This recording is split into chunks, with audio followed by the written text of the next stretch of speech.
다른 의원님들은 보충 질의에 제가 충분히 시간을 드리겠습니다. 그래서 7분 내에 좀 마무리해 주십사는 말씀 드립니다.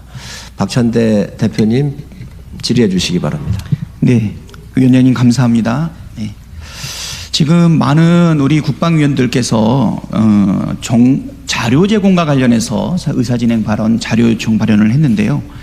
국방부에서 정보 보완을 이유로 해서 국회에 자료 제출 시 보완성 검토를 추가로 신설했습니다. 훈령을 변경한 것과 관련해서 몇 가지 심각한 우려가 제기되고 있습니다. 지금 국방부가 보완을 이유로 자료 제출을 늦추거나 제한하고 있지만 정작 대형 보안 사고는 주로 군 내부에서 발생 사례가 많은데요. 어떤 사례들이 있었는지 장관께서는 알고 계십니까? 네, 알고 계시죠? 예, 그렇습니다. 가장 최근에 있었던 국군정보사령부 블랙요원 명단 유출 사건.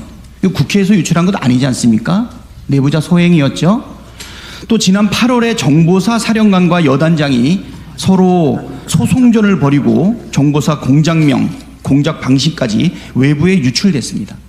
사실 이런 사례들을 봤을 때 이번 훈령 개정이 과연 실질적인 보안 문제를 해결하는 방향인가? 이거는 국민의 군대, 또 국민에 의해서 민주적 통제를 받는 군대. 그렇기 때문에 국민의 대표인 국회가 자료 제출 등을 통해 가지고 예산과 또는 군사에 관한 정책과 관련된 부분을 검토하려고 하는 것인데요. 혹시 민주적 통제를 저해하기 위한 목적으로 한 것 아니냐라고 하는 국민적 의구심이 있는데 장관께서는 어떻게 생각하십니까? 참 우리 존경하는 박찬대 의원님께서 좋은 의견 주셨는데 그 마지막 부분에 대해서는 동의하지 않습니다. 사실 훈령 개정 문제는 잘 아시다시피 이게 지금 그 설모 의원님의 그 보좌관이 심각한 그 보안 사고가 생기면서 이 훈령 개정이라든지 이런 게 생긴 거거든요. 그래서 이런 문제는 국가 기밀을 지켜야 되는 차원에서 안보라는 큰 어떤 우리 중차대한 그 국민 안전을 지키는 그런 차원에서 반드시 지켜져야 될 국가 기밀들이 함부로 이게 나가는 것에 대해서 우리가 통제하기 위한 그런 어떤 차원에서 이게 어쩔 수 없는 조치라고 생각합니다. 하지만 장관님 그럼에도 네. 불구하고 네네. 그럼에도 불구하고 우리 의원님들께서 의정 활동을 하시는데 불편함이 없으시도록 최대한 저희가 대면 설명을 드리고 필요한 부분은 반드시 이렇게 좀 이렇게 이 자료를 이렇게 공유할 수 있도록 노력할 것입니다. 아울러서 이런 어떤 것을 빌미로 해가지고 자료 제출을 거부하고 이런 어떤 것들은 저도 별로 용납 안 하고 싶습니다. 그런 일이 없도록 장관 차원에서라도 그걸 좀 잘 통제하고 이런 것들을 악용하지 않도록 잘 하겠습니다.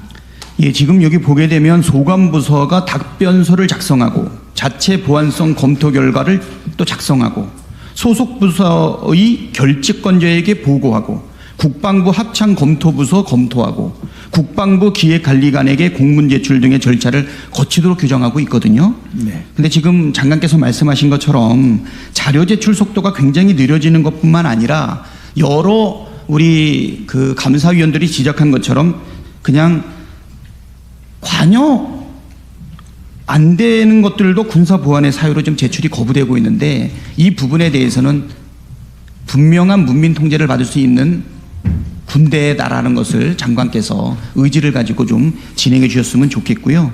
자의적 판단에 따른 국회 자료 요구권 제한에 대해서 훈련을 재개정해야 된다라고 하는 의견들이 있는데 이 부분에 대해서는 어떻게 생각하십니까? 다시 한번 잘 못 들었습니다. 훈련 재개정에 대한 요구가 지금 많이 있습니다. 예. 네. 그래서 그 부분은 지금 뭐 저희들이 그 나름 이렇게 그 국가 기밀을 보호하는 차원에서 최소한의 조치를 지금 하고 있는 차원인데 그런 어떤 의원님들께서 그 의정 활동하시는데 많은 불편함이 있으시다는 것은 저희들 한번 잘 살펴보고 개정 소요가 있는지 잘 검토를 해보도록 하겠습니다. 이거 분명하게 우리 국회가 좀 지켜보도록 하겠습니다. 네. 지금까지 제출되지 않은 자료도 오후까지는 반드시 제출해 주실 네. 것을 요청드립니다. 지금 해군이 일본의 후쿠시마 오염수에 대응해서 해양 방사능 측정 업무를 지금 수행하고 있는 것 알고 계시죠? 예. 예, 국방부는 방사능 탐사 활동 지원과 인력 지원 의무를 갖고 있습니다. 그런데 최근에 해군의 제출 자료에 따르면 566건의 방사능 측정이 진행이 됐는데 이 중에 요오드, 세슘 3중 수소가 전부 미검출되었다라고 발표를 했어요. 네. 이 내용 알고 계십니까, 장관님? 예, 보고받았습니다. 이거 정확한 건가요? 저는 해군에서 보고를 받았는데 제가 그 정확성은 제가 확인을 못했습니다. 예, 제가 이 내용을 살펴보니까 이 중에서 566건 중에 총 10건의 비정상적인 수치가 발견이 됐습니다. 특히 올해 1월 8일 날 세슘 134 농도가 20.78 베크롤로 측정이 되었거든요. WHO의 음용수 기준치의 2배를 넘는 수치다. 그리고 1월 9일과 1월 14일에도 또 동해에서 세슘 방사능이 연달아 검출됐습니다. 또 한편으로는 6월 7일부터 13일까지 7일간 방사능값이 0으로 측정된 부분이 있었는데요. 이 내용을 보니까 측정을 하지 못한 것이지 미검출된 것이 아닌데 마치 566건 전체가 방사능과 관련해서 미검출된 거로 얘기하고 있습니다. 지금 우리 해군이 국민의 생명과 관련되어 있는 부분이고 특히 또 후쿠시마 오염수랑 관련해서 굉장히 관심이 있는 부분인데 이거 너무 안일하게 대응하고 있는 것 아닌가 생각하는데 장관께서는 어떻게 생각합니까? 네, 의원님 좋은 지적 감사드리고요. 지금 이제 그 부분은 동해에서 지금 이제 우리 해군이 방사능 오염 측정을 하는 과정에서 일부 그 데이터에 오류가 있는 것을 인식을 하고 그리고 지금 정비해서 지금 이제 완전히 고쳐서 지금 이제 정상적으로 가동이 되고 있는 상태거든요. 예, 장관님 시간이 없어서 제가 중간에 좀 끊겠는데요. 네. 여기 보게 되면 해군은 장비업체의 유선 통화만이 전부이고요. 장비업체가 프로그램 오류라고 해군에게 알려줬을 때 해군은 추가적인 절차를 전혀 진행하지 않았습니다. 제가 볼 때는 형식적으로 해군이 우리나라의 바다를 지킴에 있어가지고 행동한 것 아닌가 이런 생각이 들고요. 특히 윤석열 정부가 후쿠시마 원전 오염수가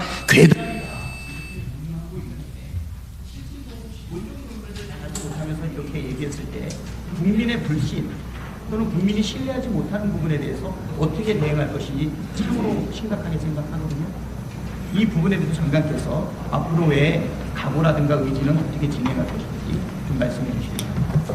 네, 그 해군에서 측정한 방사능 측정의 오류가 왜 생겼는지 그런 거 한번 잘 살펴보겠습니다. 보고 판단하겠습니다. 네, 다음은 김병주 의원님 질의해 주시기 바랍니다. 저 신상 발언 한 2분만 하고 좀 하겠습니다.